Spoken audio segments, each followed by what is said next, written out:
Mesdames et messieurs, bonsoir. Merci de votre fidélité et de suivre ce journal. Après l'attaque de la secte terroriste Boko Haram sur l'île de Karamga, dans la région de Difa, les Nigériens devront se souder davantage et créer les conditions de la victoire totale des forces de défense et de sécurité dans cette guerre imposée à notre pays. Cet appel à la mobilisation et le fil conducteur de ce territorial, signé Moussa Yahia. Aucun centimètre carré de notre territoire ne sera occupé et Boko Haram sera vaincu. C'est plus qu'une simple déclaration, c'est une conviction du président de la République, Issoufou Mahamadou.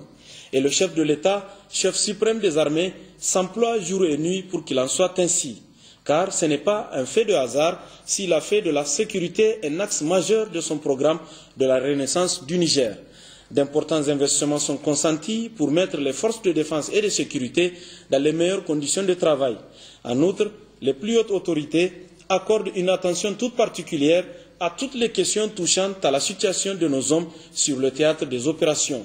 Ce samedi 25 avril aussi, démonstration en a été faite suite à la lâche et sordide attaque de l'île de Karamga. Le président de la République, chef de l'État, aussitôt rentré d'une mission extérieure, a convoqué le Conseil de sécurité pour organiser la riposte. Conséquence, les soldats ont été motivés et les moyens nécessaires immédiatement déployés, aboutissant à la récupération totale de l'île de Karamga.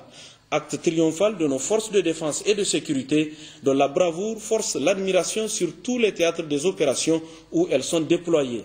Le monde entier leur reconnaît ce mérite et nous devons faire autant au Niger. C'est auprès du peuple uni et solidaire que cette armée républicaine se ressource permanemment et retourne sur le front ragaillardi et galvanisé. L'heure est grave et aucune voix discordante ne doit déstabiliser nos forces face à un ennemi sans loi ni foi, un ennemi qui tente en vain de saper les fondements mêmes de notre existence. La paix et la préservation de l'intégrité territoriale sont des biens précieux que nous devons préserver à tout prix et aucun sacrifice n'est de trop pour que nos compatriotes vivent dans la plus grande quiétude partout sur le territoire national. Quant aux querelles politiciennes et les débats mesquins, ils n'ont pas leur place dans un pays qui se bat pour sa liberté. C'est uniquement quand nous regarderons tous dans la même direction que nous pourrons venir à bout de ces forces obscurantistes. Et nous avons la chance aujourd'hui au Niger d'avoir des dirigeants entièrement dévoués à cette cause.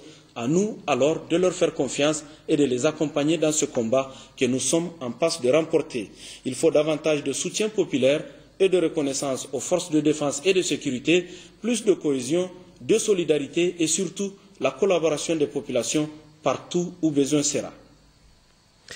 Dans le même cadre, ce communiqué du ministère des Affaires étrangères et de la coopération du Royaume d'Espagne sur les attentats terroristes de Boko Haram contre les troupes nigériennes, l'Espagne condamne l'exécrable attaque terroriste perpétrée par l'organisation terroriste Boko Haram contre les troupes nigériennes au bord du lac Tchad à l'île de Karamga. L'Espagne déplore profondément la perte de vies humaines et transmet son sentiment de solidarité et ses condoléances aux familles et aux proches des victimes ainsi qu'aux autorités du Niger. L'Espagne continuera à appuyer le Niger, le Nigeria, le Tchad, le Cameroun et les autres pays de la région dans leur lutte contre le fléau du terrorisme de Boko Haram. Dans le même contexte, ce communiqué de presse du Bureau du Conseil supérieur de la communication, le Bureau du Conseil supérieur de la communication s'est réuni ce jour 29 avril 2015 en séance extraordinaire en vue d'examiner la situation née de l'attaque par des éléments de Boko Haram de l'île de Karamga dans la région de Difa survenue le 25 avril 2015. Selon le bilan officiel provisoire, cette attaque s'est soldée par la mort de 46 éléments de forces de défense et de sécurité, 26 civils et 156 terroristes. En outre, 9 éléments de forces de défense et de sécurité ont été blessés et 32 portés disparus. Le Bureau du Conseil supérieur de la communication présente en cette douloureuse circonstance ses condoléances les plus attristées aux familles des victimes civiles et militaires et souhaite un prompt rétablissement aux blessés. Compte tenu du caractère sensible des questions de défense et de sécurité, le Bureau du Conseil supérieur de la communication invite les journalistes des médias publics et privés à plus de rigueur, de professionnalisme et de responsabilité dans le traitement de cette actualité. Le bureau du CSC a décidé, conformément à sa mission de régulation, de mettre en place une cellule de veille pour suivre au jour le jour le traitement médiatique de cette question signée par le président de cette institution, Abdraman Ousmane.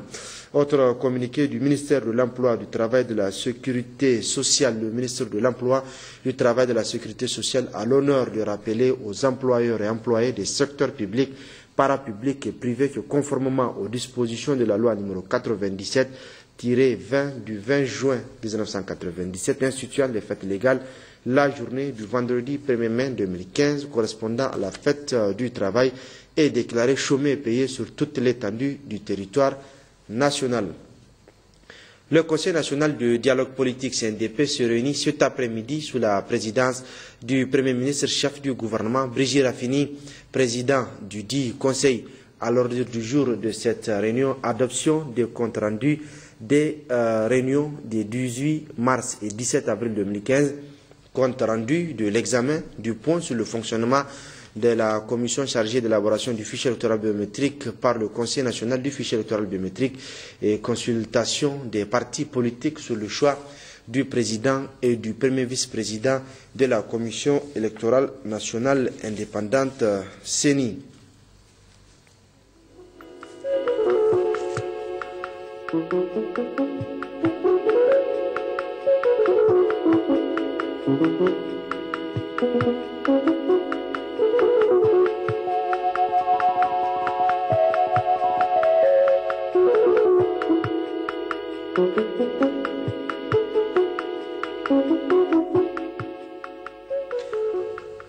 Restons au cabinet du Premier ministre où le chef du gouvernement, Brigitte Raffini, a accordé une audience aux ministres africains en charge de l'environnement qui sont à Niamey dans le cadre d'une rencontre régionale. La délégation a été conduite par le ministre nigérien de l'Environnement, de la Salubrité urbaine et du Développement durable, Ada Chef.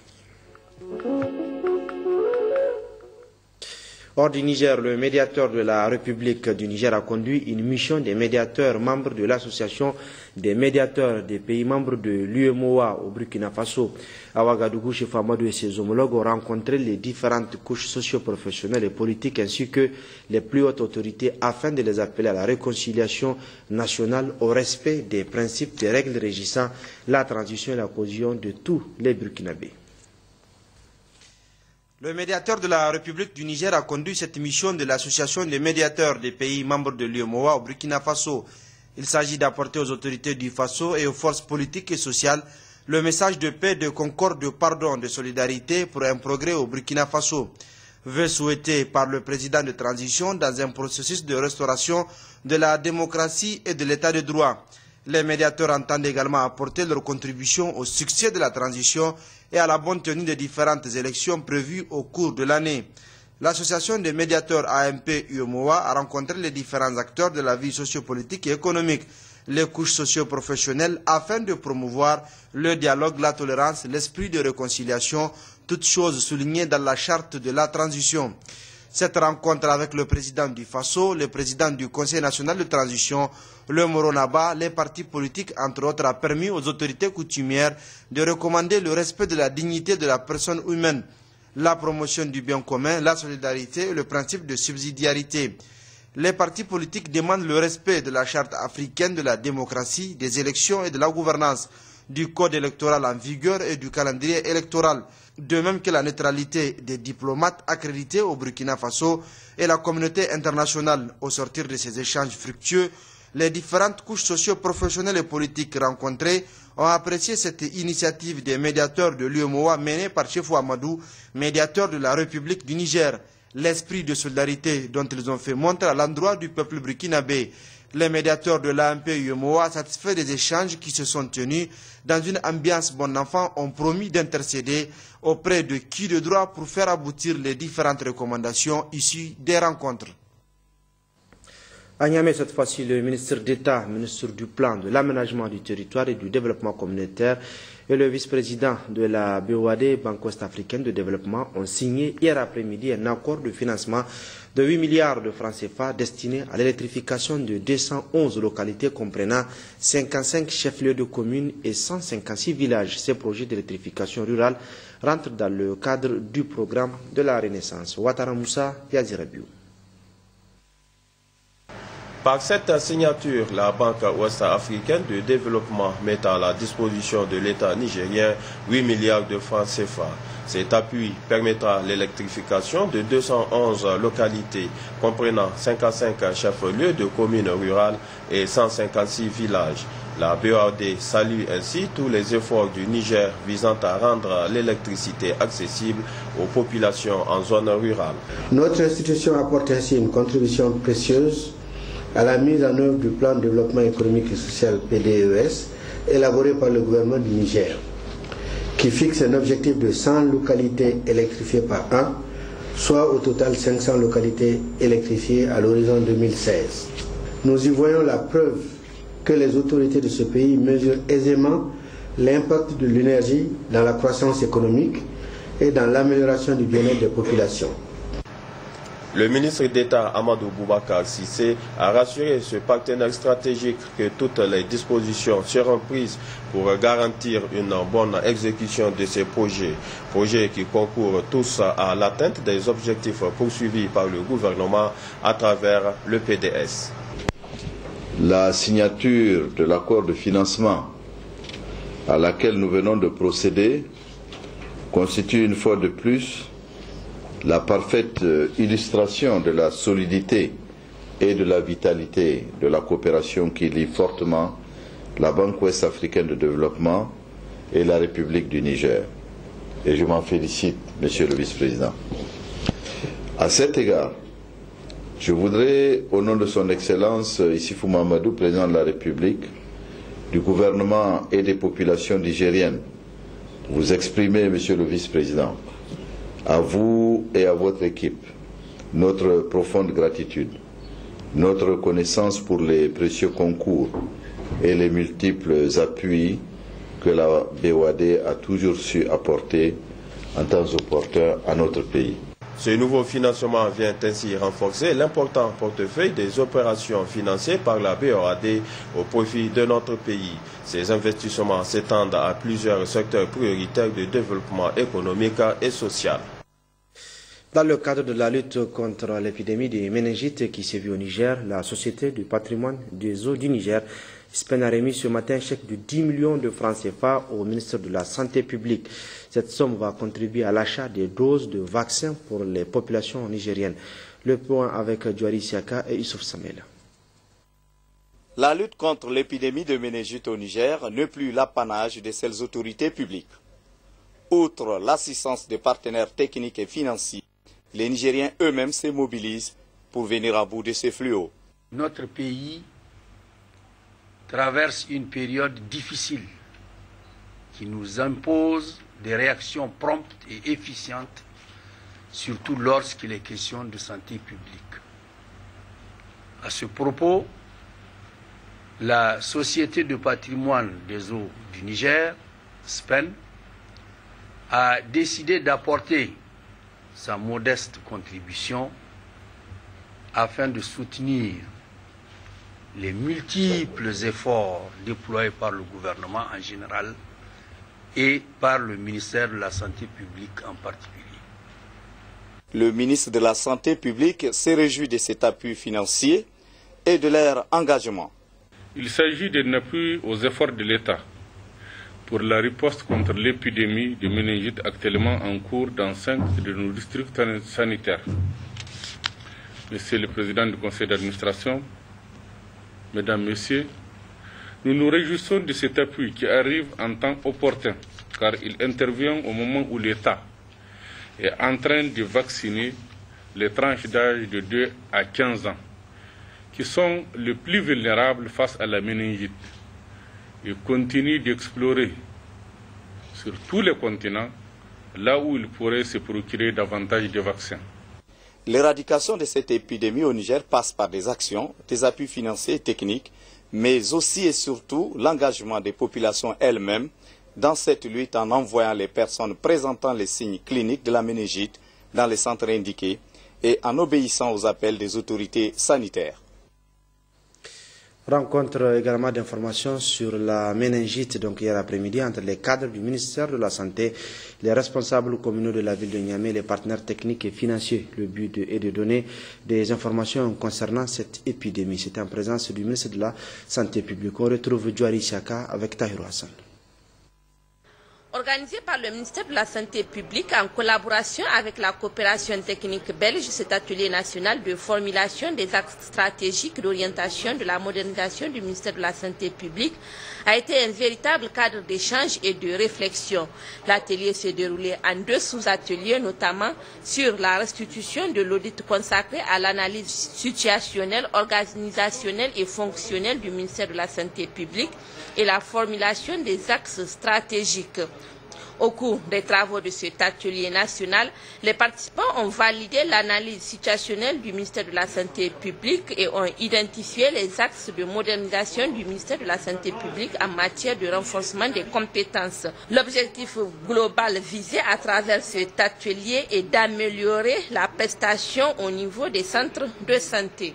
En clôturant les travaux de cet atelier national, le ministre de la Santé publique, Manu Agali, a félicité les participants pour la qualité du travail abattu.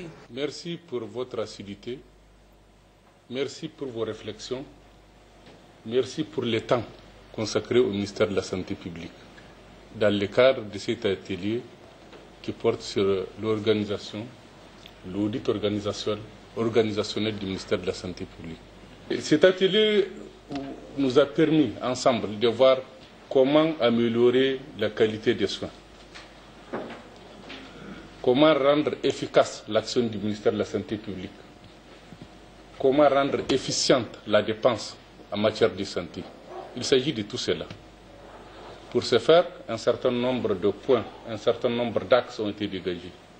Il s'agit, vous les avez dit, jusqu'à 6. Vous avez parlé du personnel, vous avez parlé des finances, vous avez parlé des infrastructures, vous avez parlé des formations, du renforcement des capacités. Eh bien, vous avez parlé de tout ce qui est nécessaire pour que les choses s'améliorent au niveau du ministère de la Santé publique afin de permettre aux agents du ministère de la Santé publique de fournir une offre de soins de santé plutôt de meilleure qualité.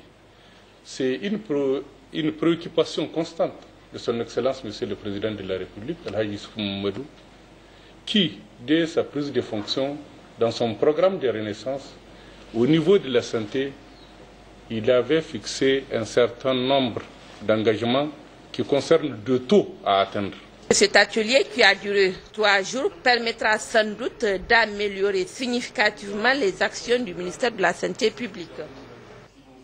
C'était plutôt là un reportage de Amsatou Mahamadou et Yazir Abiou sur un atelier, donc la clôture de l'atelier sur la modernisation du système de santé au Niger, toujours avec le ministère de la Santé publique. Nous restons sur cette rencontre d'information sur la santé, la méningite précisément, tenue hier après-midi entre les cadres du ministère de la Santé, les responsables communaux de la ville de Niamey et les partenaires techniques et financiers. Le but était de donner des informations concernant cette épidémie qui s'est vue au Niger. C'était tenu en présence du ministre de la Santé publique, Manu Agali. Le point avec Djouari Chaka et Tahirou Hassan. Donner des informations sur cette épidémie de méningite, c'est ce à quoi les techniciens du ministère de la Santé publique s'étaient attelés hier. Ils ont présenté la situation épidémiologique de la méningite du 31 décembre 2014 au 25 avril 2015.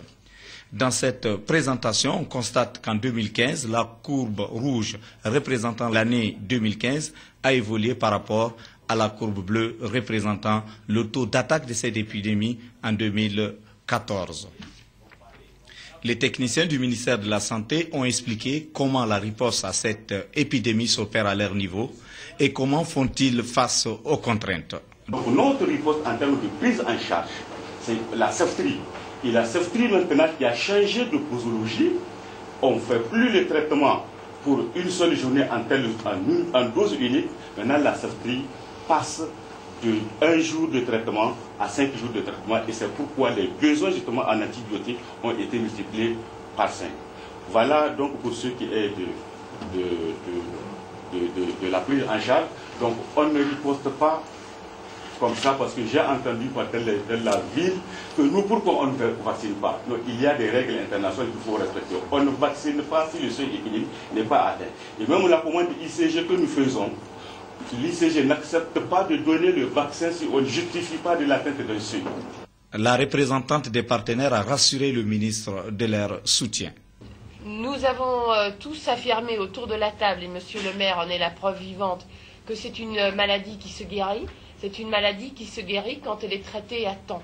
Et je pense que c'est le message que les maires ont donné, que les techniciens du ministère ont donné également, que pour que cette maladie se guérisse, il faut venir à temps. Il ne faut pas essayer de se traiter sur la rue en prenant des antipaludéens, mais il faut aller dans la structure de santé la plus proche pour être consulté par un personnel de santé qui saura ce qu'il faut faire. Et je voudrais encore une fois, au nom de tous les partenaires, réitérer ce message qui est probablement le plus important pour la guérison. Maintenant, au niveau du vaccin, le collègue du ministère a expliqué les normes assez strictes pour pouvoir l'acquérir. Et ces normes sont dues au fait qu'au niveau mondial, il y a un stock assez réduit de ce vaccin, des souches de ce vaccin qui sont nécessaires pour se protéger contre la méningite à méningocoque telle qu'elle sévit pour le moment au Niger et qui est différente suivant les différentes épidémies. Voilà, donc au nom des partenaires, je voudrais continuer à assurer au ministère de la Santé, au ministre et à tout le ministère, aux maires bien entendu, l'appui de tous les partenaires que nous représentons. Le ministre a situé le contexte mondial de cette épidémie et a appelé à une mutualisation des efforts. Il s'agit d'une épidémie qui concerne le monde entier. Pour l'Afrique, on a parlé de 21 pays, les pays de la ceinture de la méningite. Il s'agit d'une épidémie qui concerne le monde entier. Pour l'Afrique, on a parlé de 21 pays, les pays de la ceinture de la méningite, du Sénégal jusqu'à l'Éthiopie. Et ces différentes formes-là peuvent apparaître et être en épidémie dans chacun de ces pays. Nous ne le souhaitons pas. Nous sommes en épidémie au niveau de Niamey, la région de Niamey et de Dosso pour le Niger. Nous allons ensemble mutualiser nos efforts pour venir à bout de cette épidémie au niveau de ces deux régions, mais on n'oublie pas les autres régions du Niger aussi qui sont touchées. Demain, 30 avril 2015, notre pays commémorera la 19e édition de la Journée africaine de la prévention des risques professionnels, une journée qui a retenu comme thème central le renforcement des capacités des structures de la santé, de la sécurité ainsi que des compétences des acteurs. À cette occasion, le ministère de l'Emploi, du Travail et de la Sécurité sociale a livré un message dont je vous propose de suivre un extrait. Le ministre Salissou Ada. Par le choix de ce thème qui sera du reste développé à travers d'importantes activités retenues dans le cadre de cette commémoration, l'objectif visé est de contribuer à inverser les tendances à la baisse de l'effectif du personnel technique de prévention bien formé, la réduction des moyens techniques d'intervention, la faible implication des partenaires sociaux dans les actions de la prévention des risques professionnels. Mes chers concitoyens, l'atteinte d'un tel objectif requiert une synergie d'action de la part de tous les acteurs, professionnels de la sécurité et de la santé au travail, représentants des entreprises, salariés et experts de nombreuses disciplines du domaine.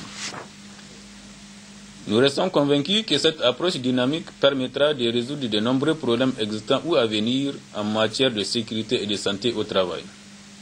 À cet effet, le Comité technique national d'organisation mis en place a retenu une série d'activités dont, entre autres, le lancement officiel des activités du mois de la prévention au sein de la Société d'exploitation des eaux du Niger à Tillabéri, les journées spécifiques de l'Union internationale des travailleurs de l'agriculture, des employeurs, des infirmières et infirmiers en sécurité et santé au travail et de l'Association des contrôleurs de prévention dans le cadre de l'amélioration de la productivité et de la préservation de la vie des travailleurs et de leur environnement.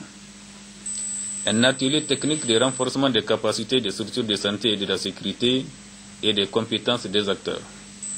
Mes chers compatriotes, comme vous pouvez le constater aisément, toutes les activités retenues dans le cadre de la célébration de cette 19e édition de la Journée africaine de la prévention des risques professionnels cadre parfaitement avec les objectifs du programme de renaissance de son Excellence El Hadji Issoufou Mamadou, président de la République, chef de l'État, articulé en 8 axes, dont justement un axe consacré à l'amélioration des conditions de vie et de travail des salariés à travers notamment l'amélioration de leur protection sociale.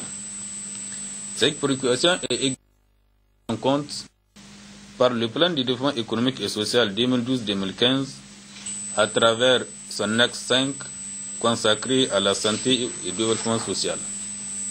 À ce niveau, il me plaît de rappeler que notre pays, avec la réalisation des grands chantiers des autorités de la 7e République, offre d'importantes opportunités de travail à nos concitoyens.